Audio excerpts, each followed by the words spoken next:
When the Threx Dominion launched their first raid on Earth's outer mining colony, they expected a swift, clean conquest.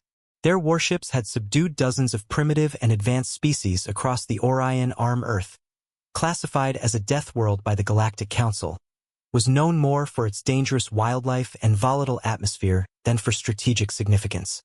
But the Threx, like so many before them, misunderstood what the label Death World truly meant. Commander Varnex of the Threxian Assault Fleet stood aboard the glorious Talon, watching holographic projections of human resistance.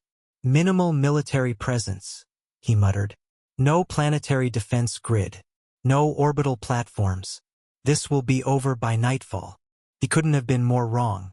The colony they targeted, Erebus Station, wasn't protected by advanced shielding or high-yield plasma weapons. It didn't even have a standing army. What it had, however, were humans, descendants of a species that had evolved on a planet where nearly everything was trying to kill them. That made them adaptable, clever, and above all, terrifying when cornered. Within 20 minutes of the Threx landing, the colonists had gone dark. No communication, no panic broadcasts, just silence. Varnex grinned. They surrender already. What actually happened was far from surrender. The humans had a protocol. It was simple and brutal. Code Black, total evacuation of civilians and full mobilization of remaining personnel, regardless of role. Engineers became saboteurs. Farmers became snipers. Children were hidden in underground tunnels while the elders rigged power cores to explode. And at the center of it all was Elena Merrick, a former Marine turned mining foreman. She wasn't trained to lead a war, but war had never cared much for training. "We don't have ships, but we have terrain," she told her crew as they assembled in the older tunnels. "We don't have soldiers, but we have humans. Let's remind them what a Deathworlder response really looks like." The first sign something was wrong came when Varnex's lead assault team entered Erebus's main processing facility and found it empty, except for an active voice recording playing on loop. "You chose to come here. Your mistake. Now bleed." Then the floor exploded.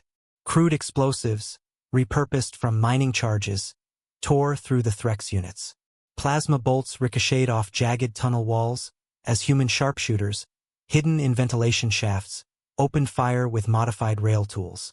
By the end of the first hour, the Threx had lost 3 platoons. By the third hour, panic set in. "Sir," reported Lieutenant Krell, his voice shaking, "we are being hunted. They ambush us. They don't retreat. They lure us into kill zones. They left a child's toy rigged with a thermal detonator." Varnex's claws dug into the command table. "They're colonists." "No, Commander," Krell whispered. In the shadows of the tunnels, Elena moved like a ghost. She watched as her people dismantled the invaders piece by piece. Not with superior tech, but with sheer unpredictability. Drones overloaded with magnetic or scrambled Threx sensors. Booby traps disguised as mining crates decimated squads. One team rerouted geothermal vents, melting half a unit alive. The Threx tried to fall back. That was when they discovered the exits had been collapsed. "You came here thinking we'd break," Elena growled over an open comm line, her voice broadcasting across Threx channels. "But we don't break. We bury." Back on the glorious Talon, Commander Varnex watched the chaos unfold. Half his fleet was in disarray. Ground teams begged for extraction. A quarter of the city was now a war zone, and the humans, these so-called primitive miners, were treating the battlefield like a hunting ground.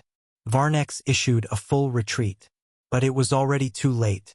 Human shuttles, barebones cargo haulers fitted with pulse engines, crashed into 2 Threx warships docked in low orbit.